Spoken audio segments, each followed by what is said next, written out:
يا شباب. اليوم هنتكلم عن عائلة الكناري، أو بالأحرى هنعطيكم عليها تحديث.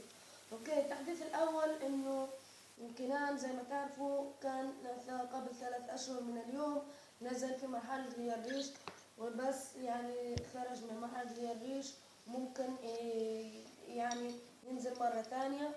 اوكي، والتحديث الثاني انه كعبول على الارجح انه انثى مش ذكر، بس خلينا نقول ذكر، بعدين بنتأكد وبعد شهر او اسبوعين راح اقول لكم ايش يكون كعبول انثى ولا ذكر.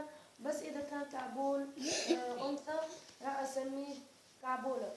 اوكي، التحديث الثالث والاخير انه ياسمين اخذناها لابن عمتي محمد. صدفة انا قاعد اصور الفيديو واجت علي ابن عم بنت عمي روان، وقالت لي خذ التليفون عم بكلمك ابن عمتك، انا مش عارف ايش.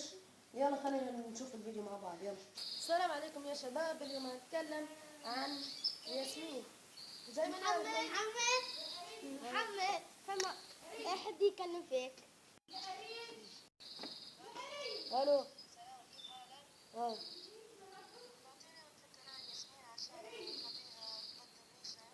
صافي خلاص، وين انت؟ مع السلامة. تلاقيني عند المقالة اللي جنب المدرسة. صافي خلاص، مع السلامة.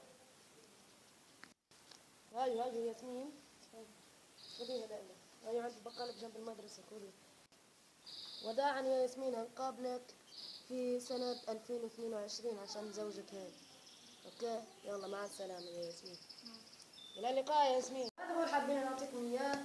إن شاء الله تتابعونا وتظلوا يعني مشتركين في القناة وتتابعوا سلسلة تكاثر الطيور كناري في سنة 2022.